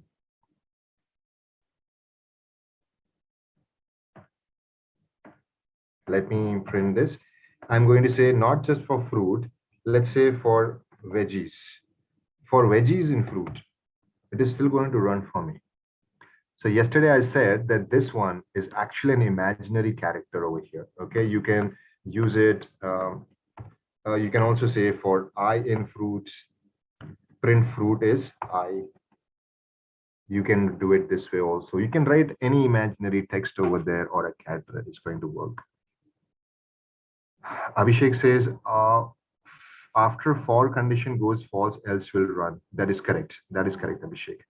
Danish Khan, how if any string is present in the list along with number? It's not possible, Danish. If the list is along with the number, lists are along with the number, then the number is also going to be a string. But let's see, can we create lists which are heterogeneous? Let's say my list, and I have first name as my name. Second is also my name, and correct. We are assuming this to be heterogeneous. That means it has got multiple data types. Print my list. You can see that we have, you can also say, let's say print. We will come to know in just a moment whether our list is heterogeneous or homogeneous. Print type of my list, standing bracket. I would like to extract 0, 1, and 2. So I would like to extract 2. You give me the type of that. Can you see it's a class of integer? So Control C, I'll go here and say print. You give me for the 1. This would be a class of string. So this concludes that our list Python are heterogeneous.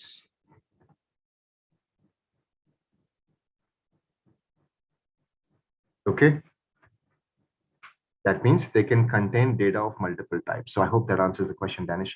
Akshay Mehta, but we define fruits and not fruit. Sorry. Fruits is a list, correct? Fruits is a list.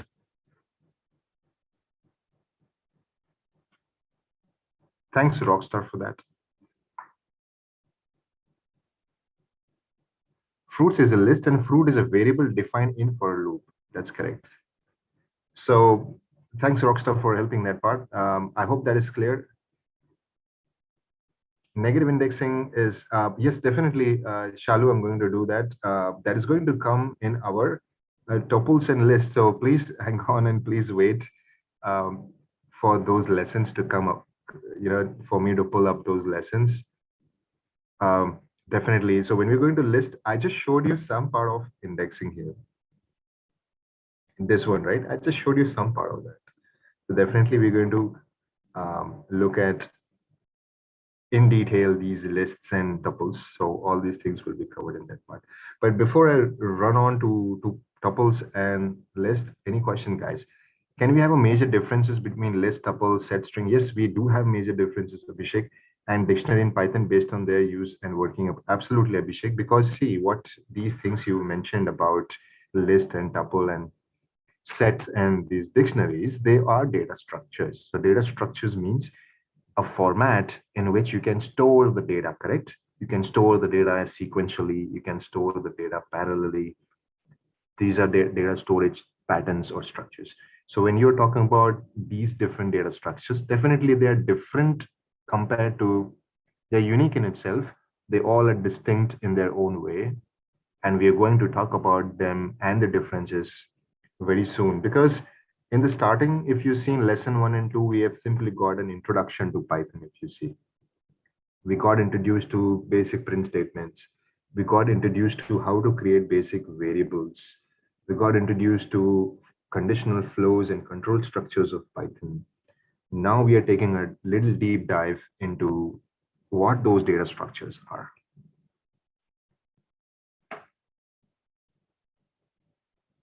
When you define wedges, it's only printing mango, which is in the last index for all count. Sorry, Niranjan, no, it's not that. Got it. Abhishek, yes. Danish, yes. Thank you, Danish. I didn't get that part, Niranjan. When you define wedges, it's only printing mango, which is in the last index. No, it's not like that. It's printing everything.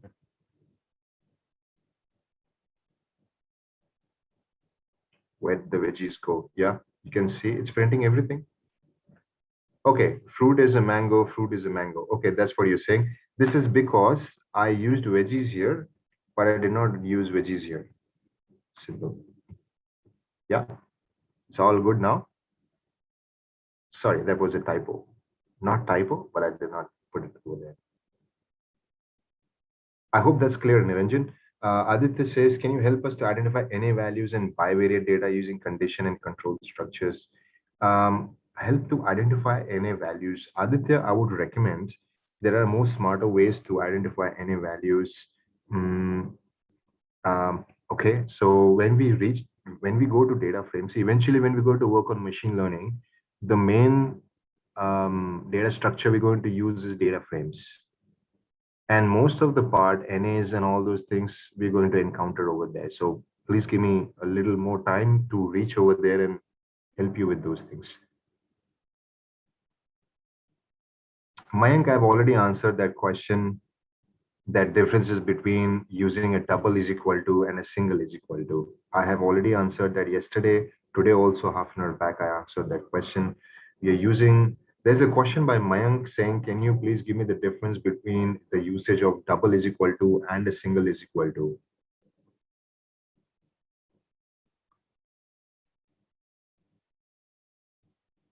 Niranjan, I hope, yeah, okay, perfect. You got that part. So anyone can answer Mayank's question. He's saying, what are the differences between using a double is equal to and a single is equal to? So we are using a single is equal to equate a variable, equate a value to a variable. We are using double is equal to check if that value, if that variable has got that value or not. One is to assign and one is to validate. Assign and validate. Single is equal to is to assign, double is equal to is to validate whether that variable has got that value or not. I hope this is going good.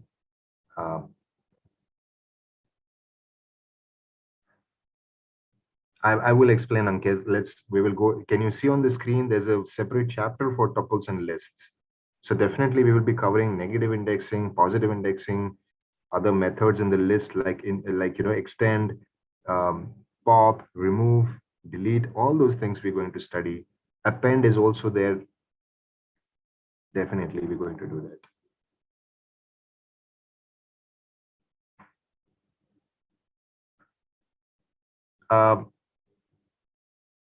Ankita says this is for comparison and single is equal to is for assignment. Absolutely, Ankita. Thank you so much for that. Mayank, please refer to what Ankita has given as an answer. And if you still have any question, you can still put that question back and we will try to answer that. Okay. Coming to tuples and lists, and everyone knows that tuples and lists are actually data structures, correct?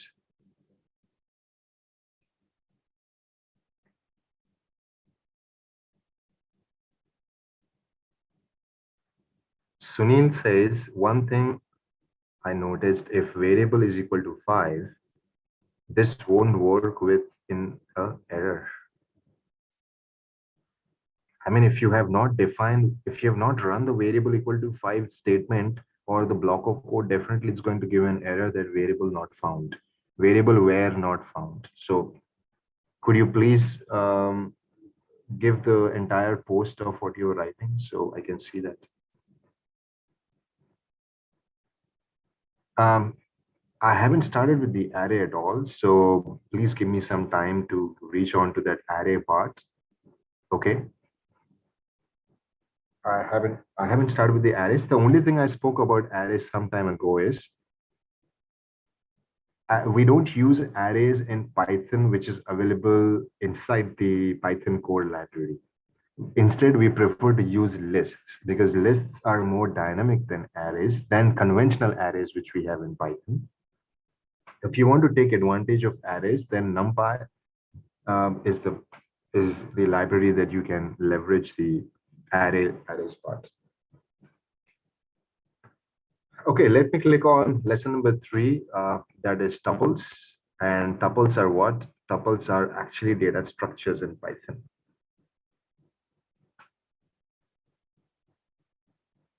You've seen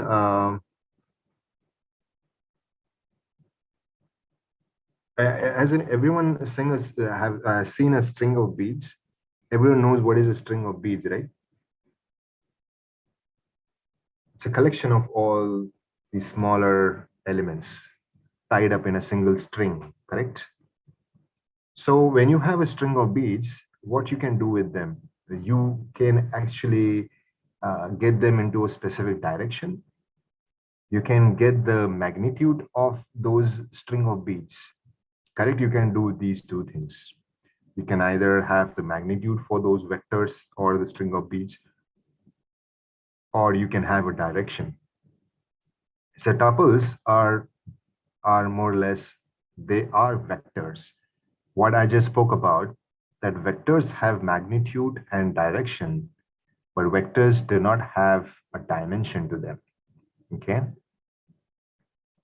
Yeah, Aparna, that is correct. I'm going to come to that, but I'm trying to elaborate tuples in a bit higher fashion. So tuples you can take in Python, they are nothing but simply string of beads, okay, which are tied together to form a single sequence of beads. And you can twist and turn these beads in a direction. You can also get the magnitudes, but you cannot have a dimension to that. Okay, I'm going to talk about and elaborate this as we move forward.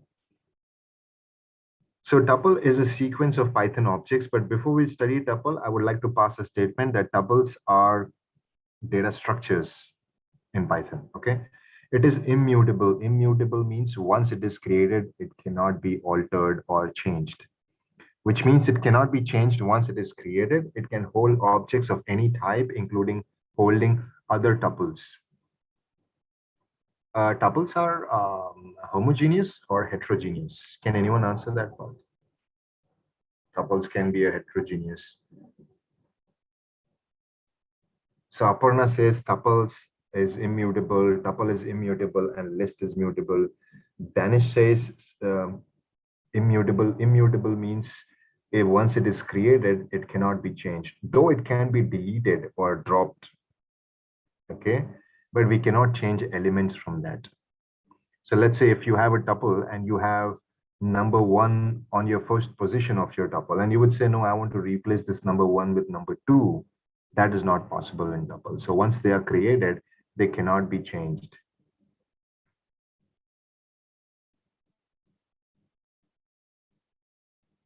So let's look at the tuple and let's try to understand this better.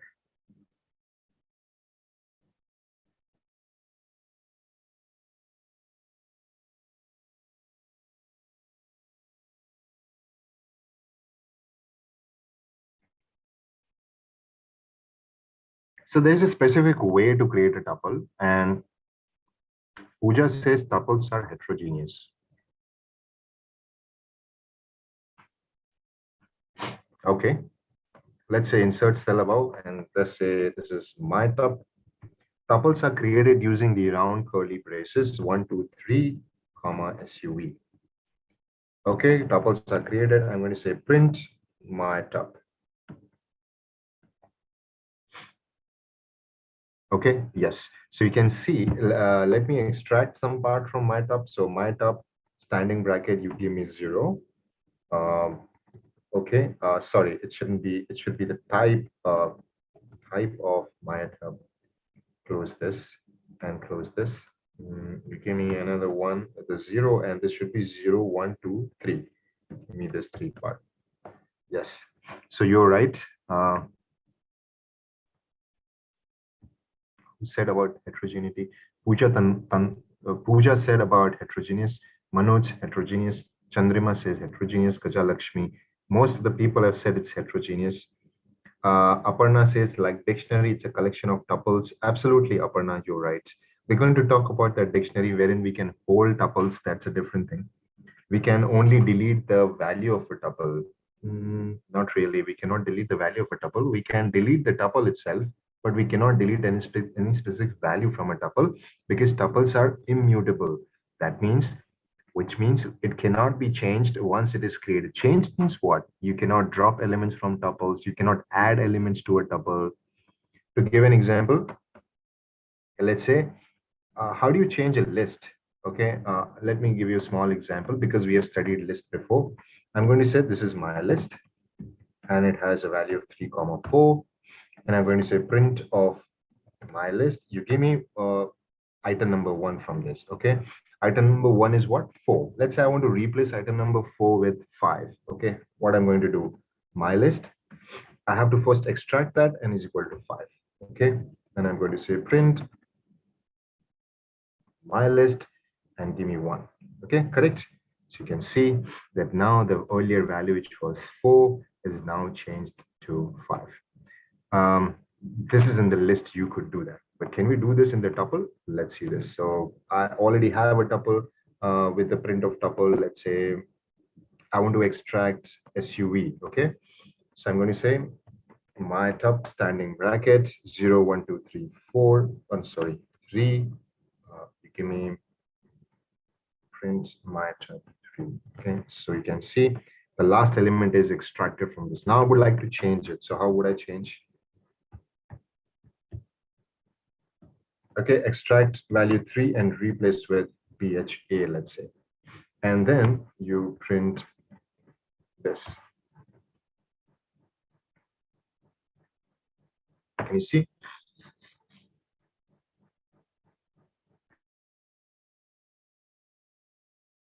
Tuple objects does not support item assignment. So that means that it is once created, I cannot change the values.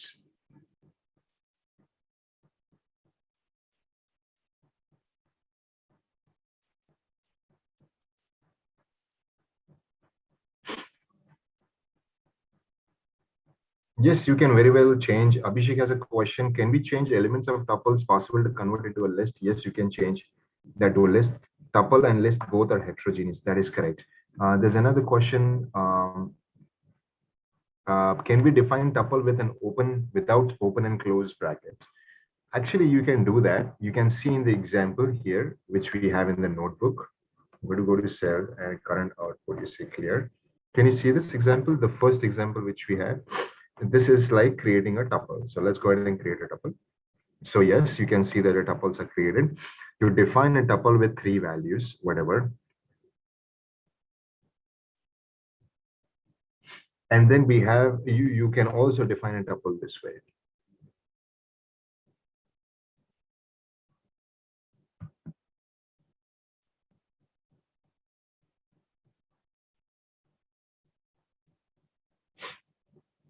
So I would recommend that not to follow this practice of not using the bracket, because in most of the time, even experienced developers who have spent significant amount of time in Python, we've been using round brackets to assign a tuple.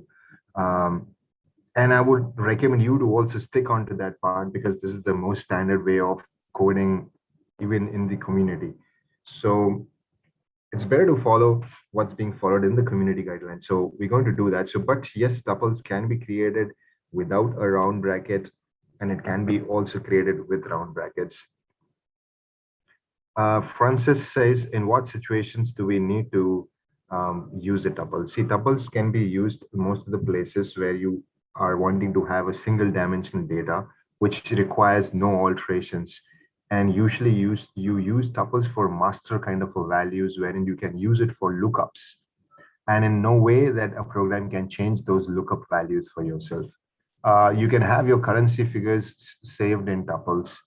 The historical currency values in a form of floating points you can store in your tuples.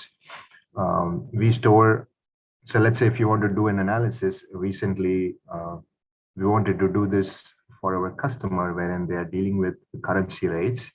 So they are storing 6 monthly currency rate on hourly basis for each day. They wanted some controls on the dashboard saying that if they want to calculate their current, let's say they are calculating some metric, they want to calculate that from the current price index. They also want to calculate that from the past month's price index.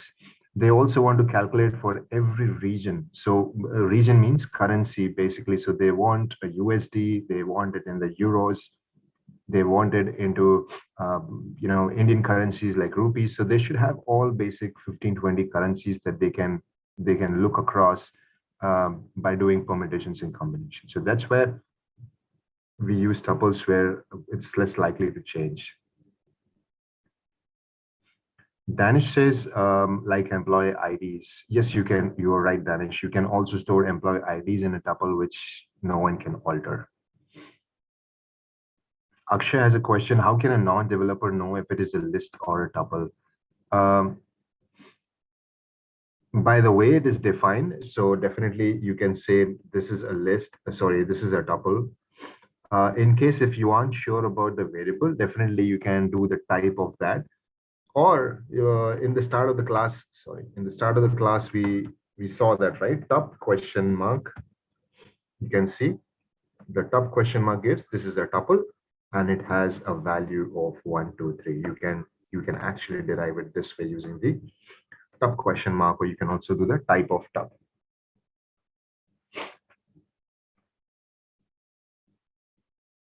There is no difference actually, Abhishek, using the parenthesis or not using it.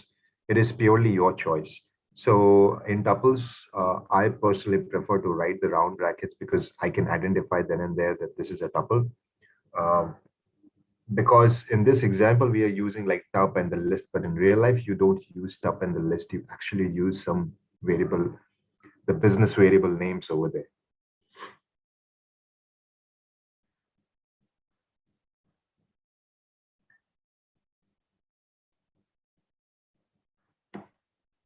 So it can also be defined in this way, sometimes offers better readability.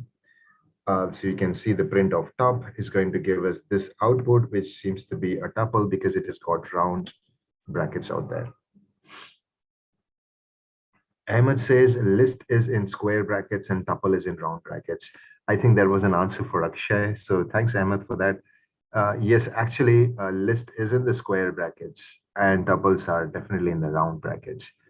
But Ahmed, I think what Akshay wanted to know is because generally we don't have access to source code, let's say, or if you're coding some part, you've been exposed to a predefined repository. It happens this way. Let's say you have a developer who has joined your team recently. You don't give him a free canvas to start coding, right? You give him a predefined environment, means there are other people who are coding onto your project from 3 months or 6 months or 8 months. And these new folks, they come in, they can't start writing their own standardized code. They can't start writing their own terminologies. They can't do that, right? There has to be a stored code standardizations. You need to create a repository for that. So if you have written some code for your project 3 months, 6 months back, and new people are joining your project, you just need to give them that repository, because in the past 3 months, 6 months, many people have created custom functions in your repository. They have created a lot of tuples and lists in your repositories. Those things can be leveraged by new guys, correct? They can look at those codes and can work on systematically. You should have a project document for code standardization, which we share with developers. The moment they're onboarded, they look at that document that, okay, in case if you're creating a tuple, if you're creating a list, you need to maintain these naming conventions, which is highly important, because if every developer starts creating his or her own variables, our workspace will have thousands and thousands of variables, and it's going to be a complete mess.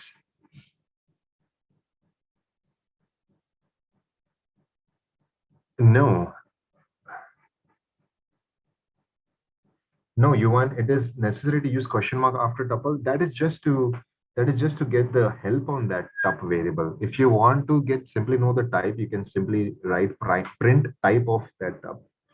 Rockstar says, can we define list without brackets?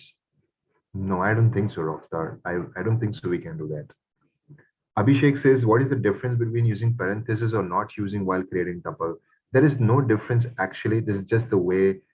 It's all about being comfortable. It's being comfortable. Anshuman says list is set is this and tuple is absolutely. Anshuman, thanks for that. Anshuman has put a statement. Please go with that. Pooja says question mark is to get help regarding tup. That is correct. In fact, it's not help regarding a tup. It is help regarding any object in Python. Shalu says without brackets can be considered it a list. No, you cannot. Abhishek says then how to recognize in that case that is a tuple? Just use a question mark or use the type of that object. When do we use curly bracket? We use curly bracket when we are creating either a set or when we are creating a dictionary. Aparna says Shilpi, it will still be a tuple. Okay, thanks, Aparna. Bala says list appears with standing brackets. That's correct. And Signa says we can use list also instead of tuple. You can use list instead of tuple, but you are supposed to use lists only when you want to do input-output operations. To give an example of the list and the tuple.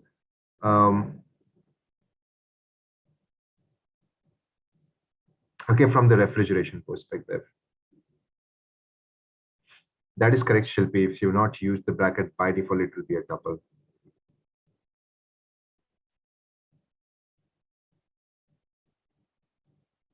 Using Abhishek says using type method, we can know what type of, that is correct. Abhishek, we can use the type method. Ravindra says reorder list with for loop. Is it possible?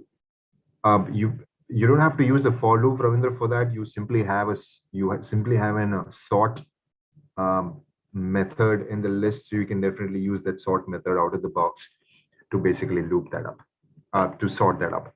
You don't have to loop it. And as I said before, that try to refrain or try to avoid using loops as far as you can, because I know from the newbie or from the beginner's standpoint of view, the only thing that people can get on their mind is to use if then else loop. Nothing else. Whether you start with Excel or whether you start with programming, always, if you want to achieve something, you start with if. If this happens, then this happens, else if, else if, else if. And once you get the knack of that, you keep extending those if then else to what not limit over there. Well, try to limit the if then else loops, because they can create a bottleneck in your programs moving forward. So there is a direct method in the list to sort that thing for you. Okay, guys, so I think it's time up for a quick break. We can go for a break and continue with our sessions. Yeah, sure. We can take a quick break and return back to continue with this at 2 p.m. Sure, over to you. Thanks. Thanks, everyone.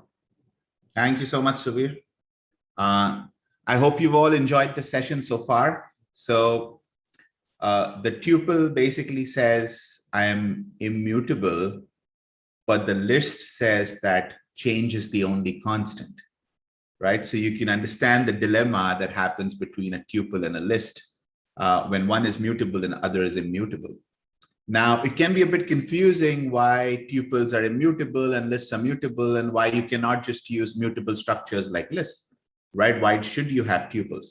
Now, there are reasons to have tuples and not just lists, is because when you're writing programs that use multiple threads, when it's multi-threaded coding, you have high concurrency. When you have items that you share across threads which are changeable, you need to synchronize these threads in multi-threaded programming.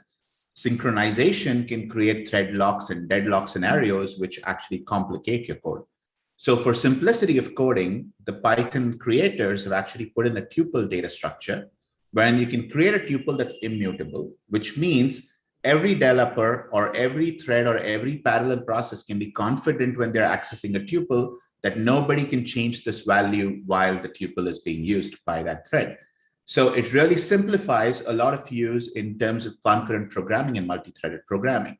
This is why we have immutable structures as well as mutable structures, where in tuples being immutable, they can't change. List being mutable, and list says change is the only constant. So more on this later. I hope it's exciting for all of you, and we're learning lists and we're learning tuples. So let's take a quick lunch break. In little less than an hour, 2 p.m. exact India time, we'll be back in. There'll be the next session link on the YouTube playlist, and you'll also receive an email with the link to join in. So let's grab some lunch, and we'll be back here again at 2 o'clock.